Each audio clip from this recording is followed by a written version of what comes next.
പ്രാദേശികവുമായി local police അന്വേഷിച്ചാൽ തൃപ്തികരമാവില്ല എന്നൊരു തോന്നലുണ്ടായിരുന്നു. അതിന് കാരണം മറ്റൊന്നുമല്ല, BJPയുടെ പ്രാദേശിക നേതാവാണ് പ്രതി. അതുകൊണ്ട് അത്തരത്തിലുള്ള ഏത് തരത്തിലുള്ള ഇടപെടലും അവരുടെ ഭാഗത്തു നിന്നുണ്ടാകും.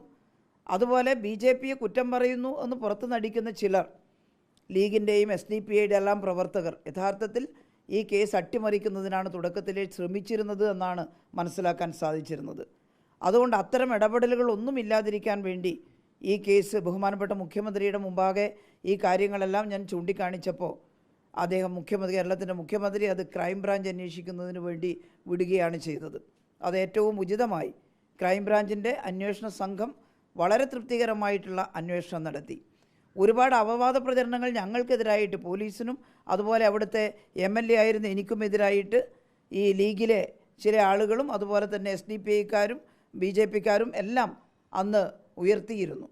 പക്ഷേ അതെല്ലാം അസ്ഥാനത്താക്കിക്കൊണ്ട് കേരള പോലീസിൻ്റെ അന്വേഷണം അങ്ങേയറ്റം തൃപ്തികരമായി നടന്നു എന്നതാണ് ചാരിതാർത്ഥ്യജനകമായിട്ടുള്ള കാര്യം.